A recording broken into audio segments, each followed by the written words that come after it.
देखिए, हम लोगों की आज की टॉपिक है अंतर्राष्ट्रीय महिला दिवस। अंतर्राष्ट्रीय महिला दिवस 8 मार्च को मनाया जाता है, ये तो सभी जानते हैं। और भारतीय महिला दिवस 13 फरवरी को मनाया जाता है। तो राष्ट्रीय महिला दिवस से संबंधित यदि कहीं प्रतियोगिता परीक्षा का प्रश्न आता है तो आप 13 फरवरी मारेंगे, और अगर अंतर्राष्ट्रीय या विश्व महिला दिवस से संबंधित है तो 8 मार्च मारेंगे। ये तो प्रश्न के उत्तर की बात रहा। और यदि भारत की महिलाओं को देखना हो कि कहां कहां आगे पहुंची है, तो एक सिंपल सी जानकारी आपको देने जा रहा है प्रतियोगिता परीक्षा से संबंधित। ये जो फातिमा बीबी थी, आप लोगों के परीक्षा में बराबर आता है, केरल के रहने वाली महिला थी और सुप्रीम कोर्ट में फर्स्ट फीमेल जस्टिस के रूप में उन्होंने 1989 में सेवा दिया था। फातिमा बीबी केरल की रहने वाली थी और ये सुप्रीम कोर्ट में फर्स्ट फीमेल जस्टिस थी, यानी कि न्यायाधीश थी, जो 1989 में इन्होंने सेवा दिया था। उसके बाद आप देखेंगे विशेंद्री पाल, ये काफी पहाड़ों पर चढ़ने वाली महिला है, मजबूत हृदय की महिला है, और ये माउंट एवरेस्ट पहाड़ पर करीबन अपने दल को 3 बार नेतृत्व की, और स्वयं ये 1984 में जो है माउंट एवरेस्ट पर चढ़ी हुई है। उसके बाद फर्स्ट महिला भारत की कल्पना चावला, ये कल्पना चावला जो है, उस माइक वाले को पूरा कल्पना चावला जो है ये अंतरिक्ष में जाने वाली महिला है, पहली महिला भारत की, और ये हरियाणा के करनाल की रहने वाली महिला थी, और ये अमेरिका में इन्होंने अध्ययन किया था। अंतरिक्ष में कई बार गई और एक उसी अंतरिक्ष से लौटने के दौरान दुर्घटना में ये देश के लिए, विश्व के लिए अनुसंधान करते हुए शहीद हो गई थी। ठीक इसी ढंग से मेरी कॉम, ये मेरी कॉम जो थी बहुत अच्छी खिलाड़ी थी, और आपको शायद पता होगा मुक्केबाज, और 8 बार विश्व चैंपियनशिप को इन्होंने जीता है। कादम्बनी गांगुली का नाम आप लोग सुने होंगे। कोलकाता विश्वविद्यालय, या यूं कहें कि भारत की पहली स्नातक महिला, भारत की पहली ग्रेजुएट महिला थी कादम्बनी गांगुली।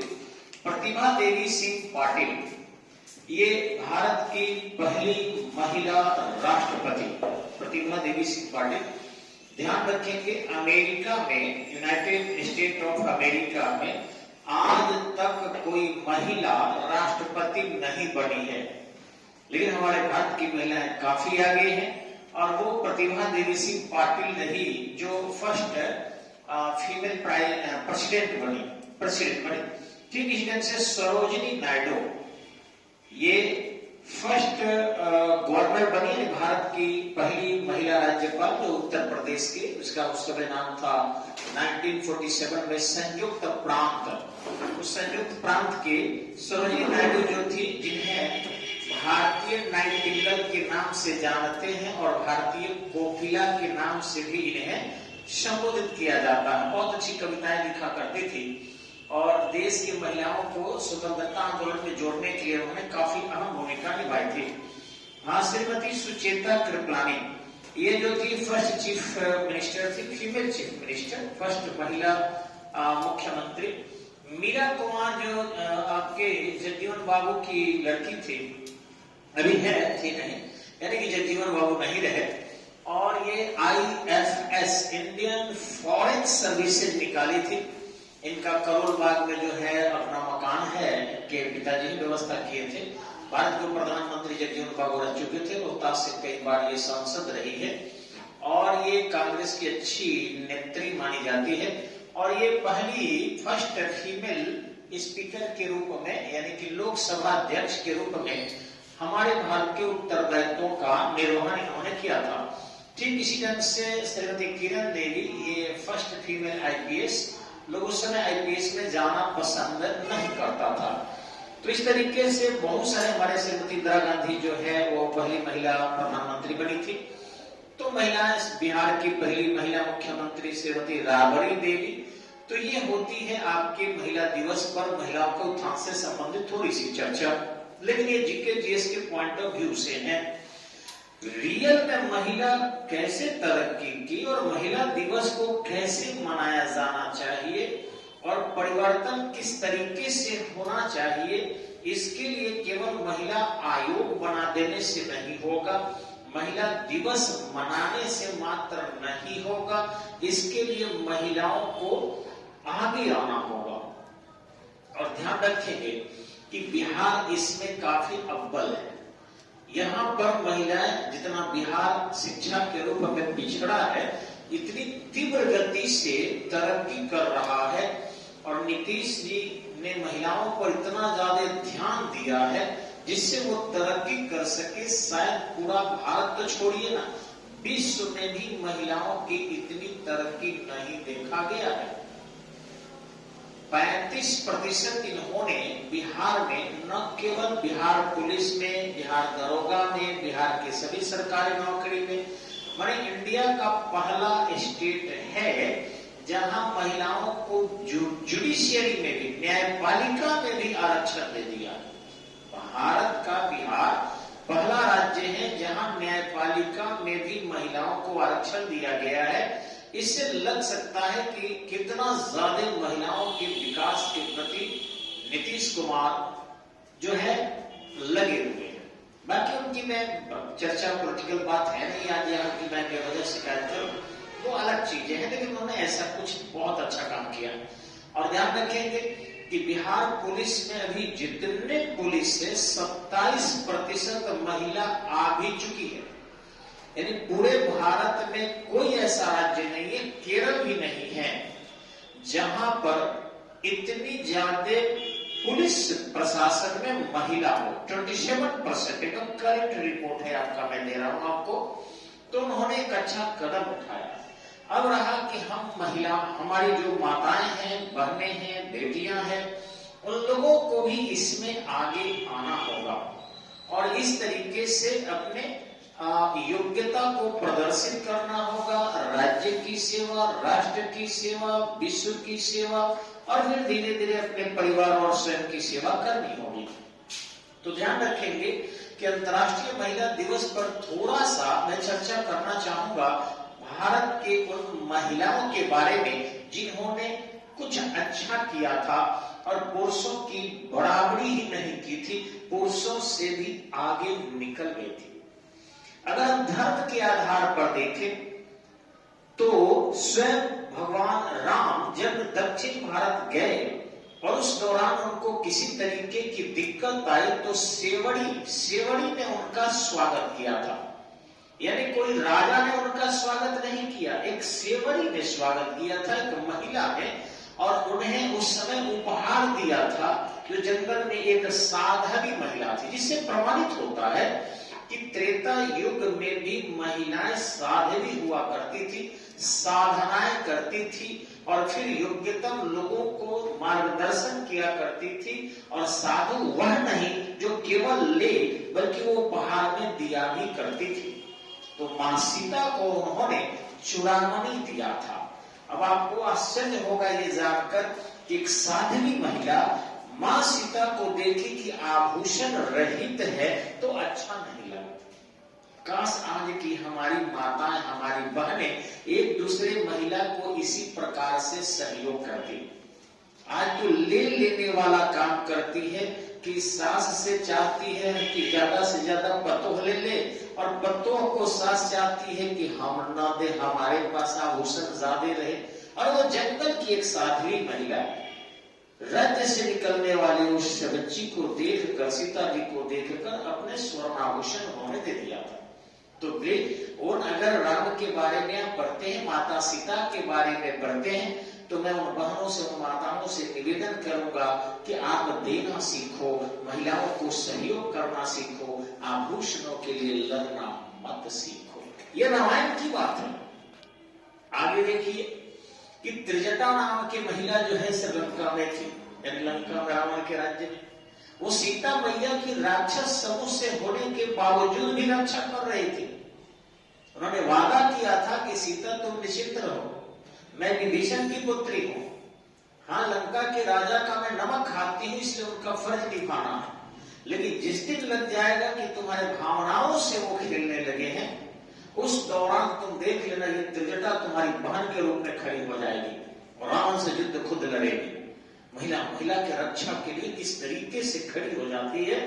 महिला दिवस पर महिलाओं को यह सीखना है कि राक्षस कुल के होकर भी, त्रिजटा राक्षस कुल की महिला होकर भी और विरोधी दल के महिला के महिलोचित भावनाओं का सम्मान कर रही है, उनकी सुरक्षा कर रही है, उनकी रक्षा कर रही है, ये सीखना चाहिए। आज के समय में ऐसा नहीं है। आज के समय में क्या है, उस महिला को बाल पकड़ के नोच लेना, उसकी शिकायत कर देना, उसको बदनाम कर देना, उसको ढकना नहीं, उसकी प्रतिष्ठा ले लेने पर उतारू हो जाना, उसको अपशब्द बोल देना, बदनाम कर देना, बहुत सारी चीजें आज हो गया है। अब कहता है लोग हम सभ्य हैं देवकुल के, जबकि त्रिजटा ने बदनाम नहीं होने दिया मैया सीता, जबकि राक्षस कुल की महिला थी, रावण राज्य की महिला थी, फिर भी माता सीता के प्रतिष्ठा का ध्यान उन्होंने रखा था और इस तरीके से उनका सम्मान उन्होंने किया था। उससे सीखना चाहिए हम महिलाओं को।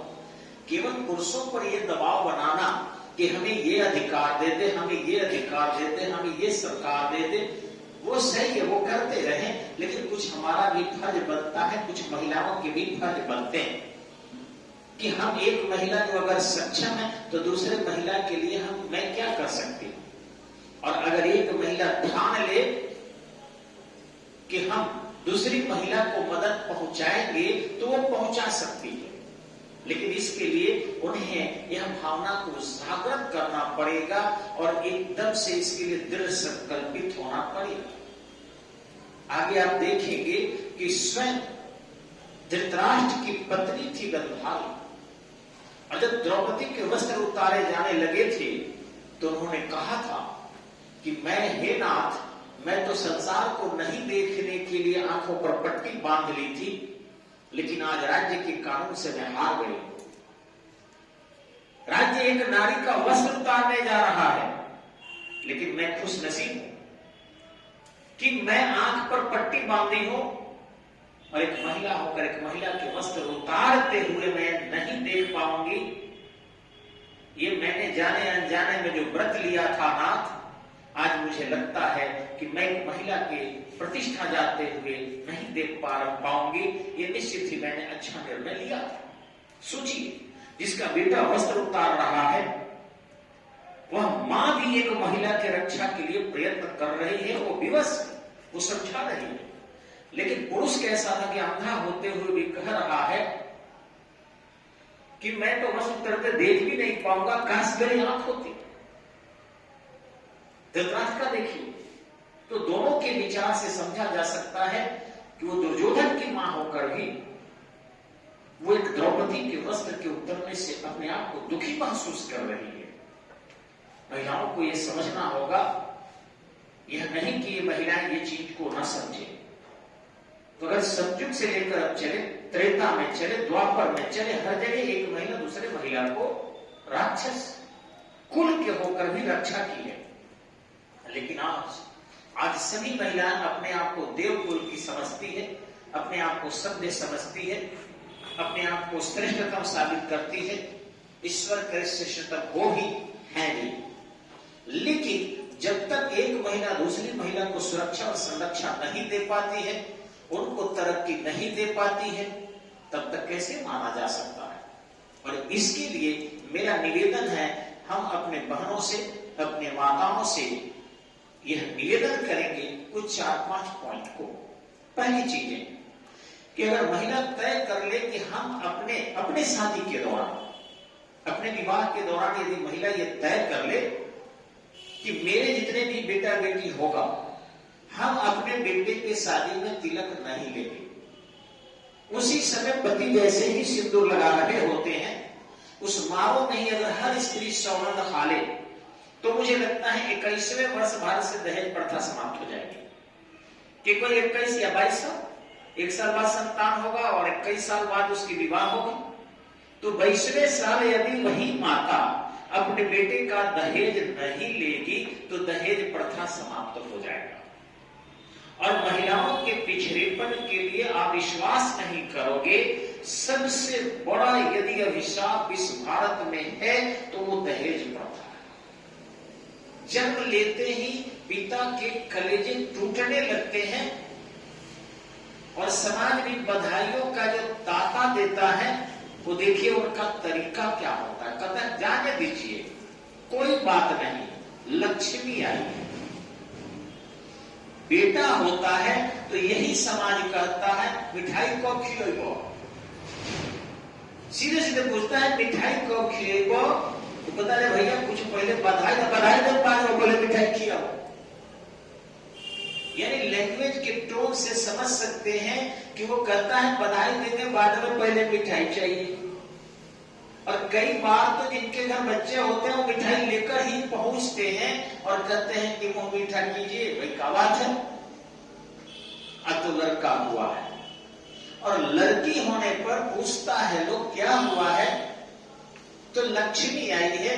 तो जवाब देने वाला क्या कहता है, जाने दीजिए कोई बात नहीं है, लक्ष्मी आई है। जाने दीजिए कोई बात नहीं है और लक्ष्मी आई है, ये क्या है? कहीं न कहीं पॉजिटिव चीजें आ रही है लेकिन खुलकर पॉजिटिव नहीं आ रही है। दूसरी चीजें आप कितना हो देखिए, भारत में महिला अच्छा कर गई, वो आईएएस भी निकाल ले, इसके बावजूद भी उनके विवाह में लड़की के पिता ही दे रहा है। ऐसा क्यों? ये कौन सी परंपरा है? इस पर विराम लगना चाहिए। दहेज पूरी तरह हृदय से बंद होना चाहिए। लेकिन हमारे बिहार में, उत्तर प्रदेश में इसको सोशल स्टेटस माना जा रहा है। अगर किसी को आज के समय में 1.5 लाख रुपया तिलक पड़ता है तो बड़ी गर्व से समाज में कहते हैं 8 लाख रुपया तिलक पड़ा है। उनको लगता है कि मैं बहुत बड़े परिवार का हूं। वो गंदे काम करके अपने आप को श्रेष्ठ समझ रहे हैं। यह अंदाजा लगाया जा सकता है कि क्या यह विश्व महिला दिवस से इस देश का कल्याण होने वाला है? नहीं। महिला कहां नहीं, हर घर में, हर परिवार में, हर आदमी महिला से जुड़ा है। जाकर भी हम महिला से अलग नहीं रह सकते, क्योंकि महिला से ही जन्म लिए हैं और महिला ही हमारी बहन है, महिला ही हमारी फुआ है, महिला ही हमारा दादी है, हमारे पिता की मां भी महिला है और हमसे भी उत्पन्न होने वाली महिला ही है। तो हर जगह महिला है, महिला से हम कहां दूरी बनाएंगे? और अगर सोचिए कि हम उम्मीद करते हैं कि बहू हमारी पढ़ी लिखी हो और बेटी को ही स्कूल नहीं भेजे, बेटी को ही कोचिंग नहीं भेजे, बेटी को ही कॉलेज नहीं भेजे, तो बहू पढ़ी लिखी कहां से आएगी? कहां से आएगी? और चाहते हैं कि हमारे यहां अच्छे साइंटिफिक फैमिली का डेवलपमेंट हो, वैज्ञानिक परिवार हमारे यहां बने। तो आप एक बात सोचिए कि अगर महिला विज्ञान नहीं पढ़ेगी, बेहतरीन तरीके से अध्ययन नहीं करेगी, तो महिला में विज्ञानवाद आएगा कैसे? कॉलेज में एडमिशन करा दीजिए, कॉलेज नहीं जाएगी। कोचिंग में एडमिशन करा दीजिए, कोचिंग नहीं जाएगी। तो इस तरीके से ये सारी चीजें क्या है, उनको डिग्रियां मिल जाएगी लेकिन नॉलेज नहीं मिलेगी। नेक्स्ट चीज है, जो महिलाएं हमारी नहीं पढ़ी लिखी है किसी कारणवश, चाहे स्कूल की कमी रही हो, जैसे श्रीमती राबड़ी देवी कहती है कि मेरी अशिक्षा में मैं दोषी नहीं हूं, उस समय की विधि व्यवस्था दोषी है कि मुझे शिक्षित करने के लिए मेरे गांव में विद्यालय क्यों नहीं बनाया, ऐसा माहौल सरकार ने क्यों सृजित नहीं किया। उनका प्रश्न भी कुछ हद तक सही है।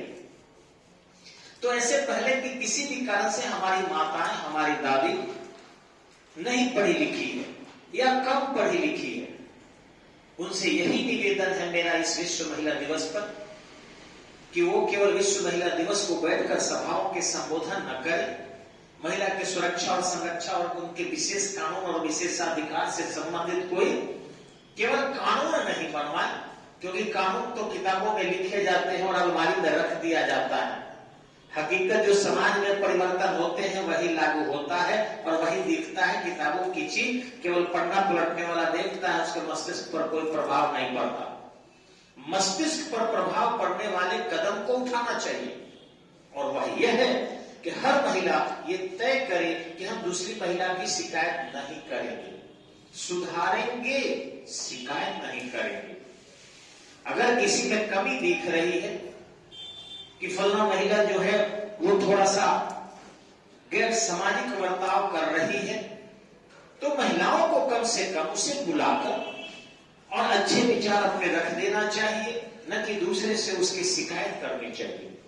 आज के समय में हर कोई इस चीज को यदि सीख ले तो मुझे विश्वास है कि महिलाएं अच्छा करेंगी। नेक्स्ट चीज, किसी की अगर 4 बेटी हो जाए, 5 बेटी हो जाए, 6 बेटी हो जाए, पुरुष को अंतर कम पड़ता है, नहीं पड़ता है, लेकिन उन माताओं को ही अंतर पड़ना शुरू हो जाता है ड्यू टू सोशल प्रेशर।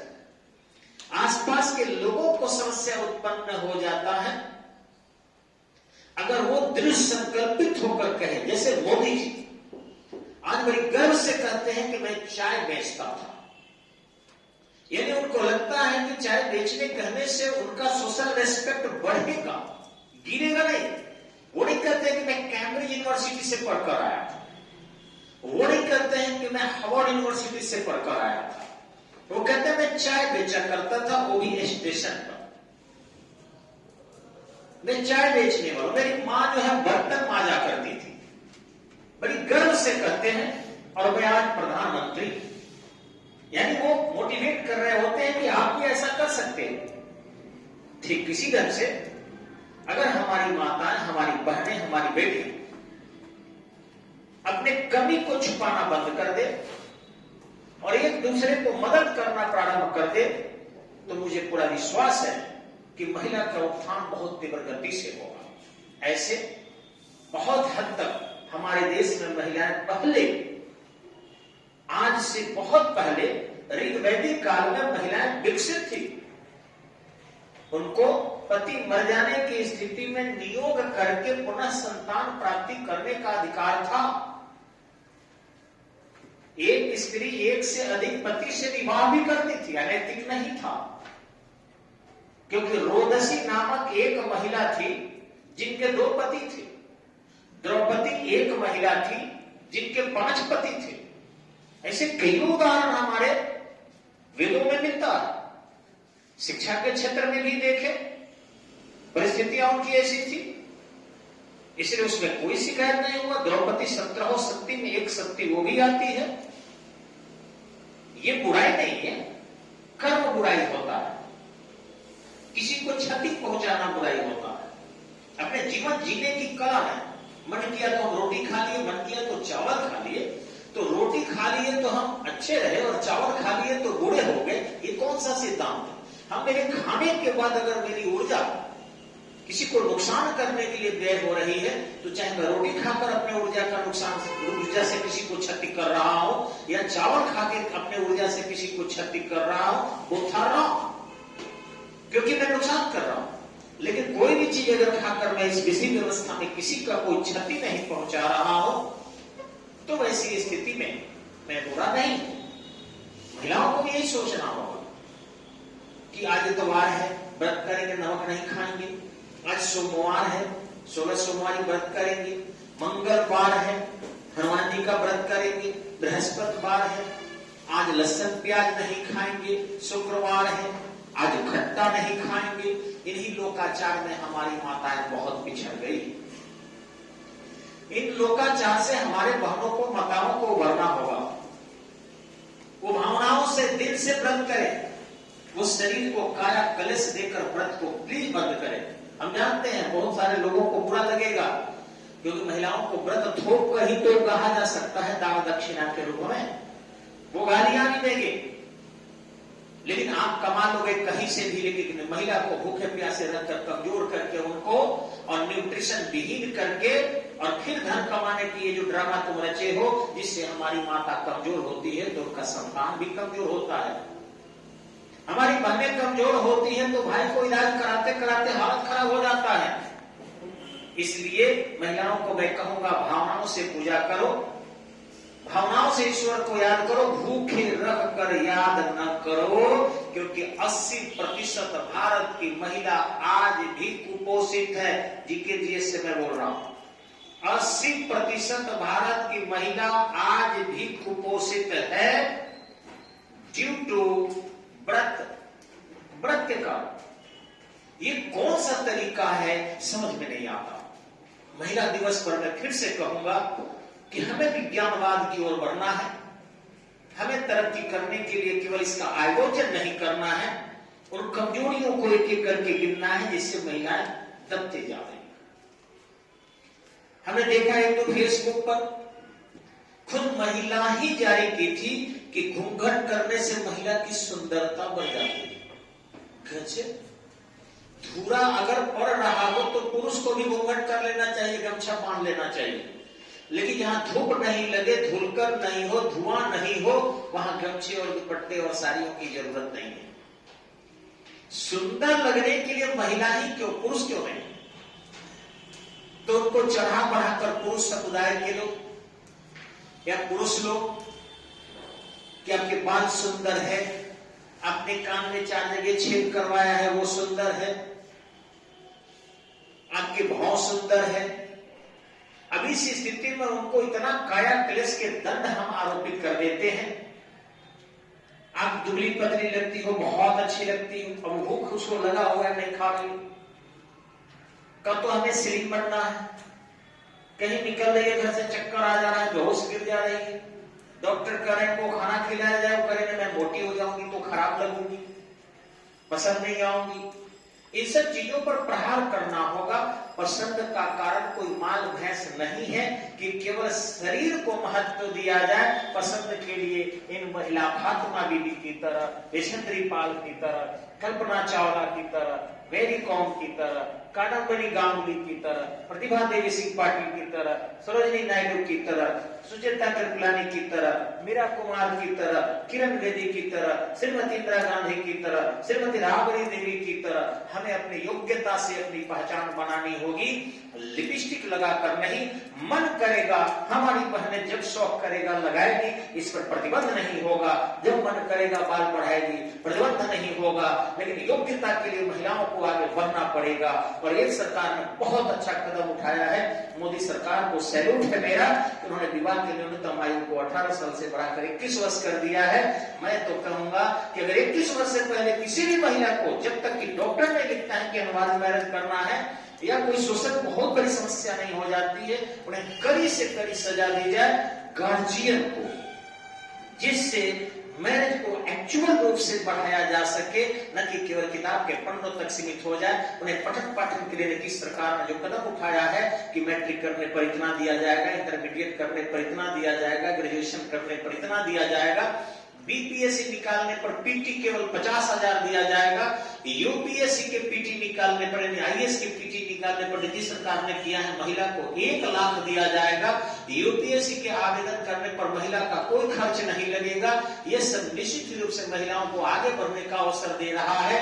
लेकिन एक निवेदन और है कि महिलाओं के खुद आगे भेजना होगा अपनी बहनों को, अपनी बेटियों को, अपने पौत्रियों को, और पुरुष लोगों को भी इसमें कोऑपरेट करना पड़ेगा। महिलाओं में केवल आचरण की उम्मीद न करें, बल्कि पुरुष में भी आचरण की उम्मीद करें। या आचरण शब्द जो है बिल्कुल ही हटा दिया जाए तो मैं समझता हूं महिलाओं पर थोपा गया जो आचरण है, संस्कार है, व्रत है, तीज है, त्योहार है, अगर इसको हटा दिया जाए तो बढ़ती प्रगति से हमारी माताएं, हमारी बहनें तरक्की करेगी। और जब माताएं बहनें तरक्की करेगी तो ये विश्व दिवस के उपलक्ष्य में बड़ी खुशी से हम मनाएंगे कि हमारी बहनें इतनी आगे है। और भारत जो है विश्व में पुरुष और स्त्री, जैसे कि ऋग्वेद में अपाला ने, घोषा ने, लोपामुद्रा ने बड़े पैमाने पर ऋग्वेद की ऋचाओं को लिखा था, वैसे आज भी हमारी महिलाएं आगे बढ़ के और बहुत आगे निकलेगी। वंश चलाने की जहां तक बात है तो ऋग्वेद में कहा गया है संतति में लड़की और लड़का दोनों आता है।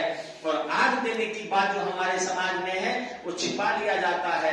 गौतम ऋषि की पत्नी, गौतम ऋषि की जब मृत्यु हुई थी तो अंजनी उनकी पुत्री जो हनुमान जी की माता थी उसने आग दिया था। यानी अगर आग देना जरूरी भी हो तो कोई भी आग दे सकता है। और पहला आग तो देखे होंगे घाट पर रहने वाला जिसको डोम कहते हैं वो देता है। इसलिए पुत्र कहाँ आग देता है, वो तो आग वो बढ़ाता है। इसलिए संतति आग देने का विधान है, इसलिए पुत्री भी आग देती है। यह कम से कम समाज को बताना चाहिए, न कि आग देने और मोक्ष के नाम पर पुत्र जन्म के जो है कल्पना करके पुत्रियों को अपमानित करना अथवा उनको सम्मान न देना एक अच्छी बात नहीं है। हमारे वेदों का अध्ययन किया जाए तो वहां पर गार्गी नाम की एक महिला मिलती है जो अपने पति को भी, ये तो गलत कि उनके पति है ब्राह्मण है, और गार्गी जो है क्षत्रिय महिला है, क्षत्रिय महिला ब्राह्मण से विवाह करती है और अपने पति यज्ञवल्क्य को शस्त्रार्थ में हरा देती है। ये साबित करती है कि पत्नी भी पति से शस्त्रार्थ कर सकती है और अपनी योग्यता को दिखाकर उन्हें पराजित कर सकती है। नमस्कार, और इसे लागू करें। धन्यवाद।